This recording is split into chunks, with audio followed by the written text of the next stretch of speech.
السلام علیکم پیارے بچوں، آج میں لائی ہوں ایک اور سویٹ سی کہانی۔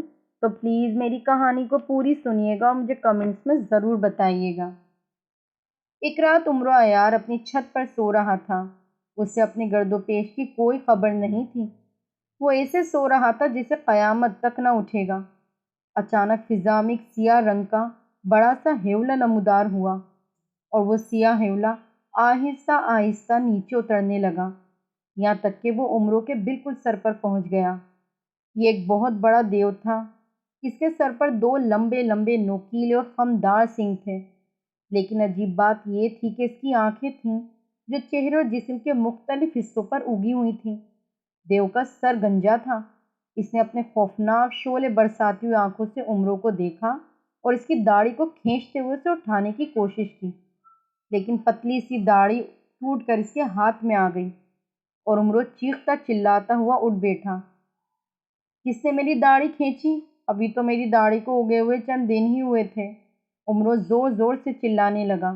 دیو نے غصے میں آ کر عمرو کو ایک دھپ لگائی تو وہ چارپائی سے نیچے لڑکھڑاتا ہوا دور جا گرا۔ وہ اٹھا تو اس کی نظر دیو پر پڑی۔ اتنے ہیبت ناک دیو کو دیکھ کر عمرو کی گھگھی بن گئی۔ بیٹھو بھائی دیو، تم کون ہو؟ عمرو نے ہکلاتے ہوئے پوچھا۔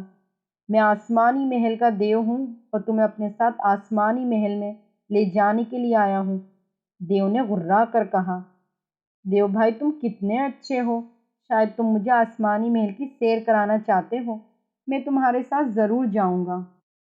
ہائے میرے اللہ، کتنا خوبصورت ہوگا آسمانی محل، میں وہاں مٹک مٹک کر سیر کروں گا، وہاں کے سب دیو میرے قدموں میں بچ جائیں گے۔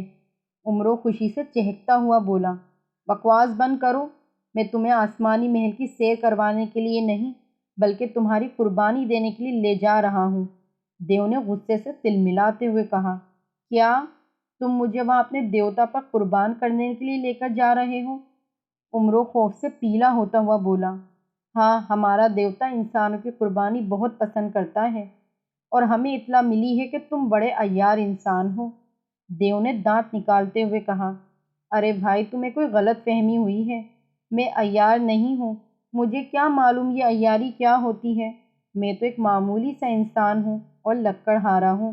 عمرو نے بات بناتے ہوئے کہا، تم بکواس کر رہے ہو، ہمارے قاصد نے ہمیں کبھی کوئی غلط اطلاع نہیں دی۔ دیو نے غصے سے کہا، ارے میرے بھائی، دنیا کا سب سے بڑا عیار تو عمرو ہے، جاؤ اسے تلاش کرو۔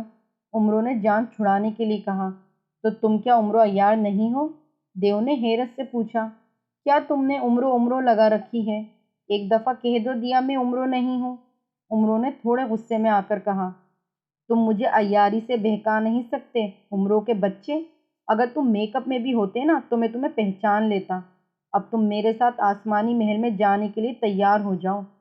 یہ کہتے ہوئے دیو نے عمرو کو ٹانگوں سے پکڑ لیا۔ عمرو نے اس کے ہاتھوں سے نکلنے کی بہت کوشش کی، لیکن دیو کے ہاتھ کسی شکنجے سے کم نہیں تھے۔ اس نے عمرو کو اتنے زور سے پکڑا تھا کہ عمرو کو اپنی ٹانگوں میں سے جان نکلتی ہوئی محسوس ہو رہی تھی۔ چوہے کی اولاد، کیوں مجھے لنگڑا کرنے پر تلے ہو؟ میری ٹانگیں چھوڑ دو ورنہ میں تمہارے تربوز جیسا سر پھوڑ دوں گا، عمرو نے چیختے ہوئے کہا۔ لیکن دیو پر کوئی اثر نہیں ہوا اور وہ عمرو کو ہوا میں لے کر اڑنے لگا۔ عمرو نے زور سے مکہ دیو کے سر پر مارا مگر کوئی بھی اثر نہیں ہوا۔ دیو کا سر تو تانبے جیسا بنا تھا۔ دیو نے کوئی موقع بھی نہ دیا عمرو کو کوئی عیاری دکھا سکے۔ دیو تیزی سے آسمان کی طرف پرواز کرتا چلا جا رہا تھا۔ آخر وہ ایک بہت بڑے آسمانی محل میں اتر گیا۔ محل کیا تھا، ایک بہت بڑا قلعہ تھا۔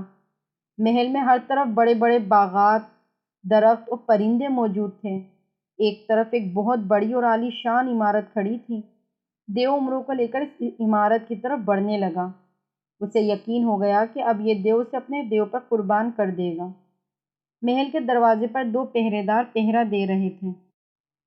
دیو کو دیکھتے ہی پہرے داروں نے راستہ چھوڑ دیا۔